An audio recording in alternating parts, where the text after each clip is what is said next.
Hey everyone, today we're going to do a quick tutorial of how to add in a brand new user to Geokey. So first and foremost, log into your portal account, and for demo purposes, all these names and numbers are fake.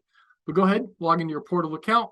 On the left side, go ahead and click the Manage Account tab, and then go over to the right where it says Add in User. So first thing we need is an email address.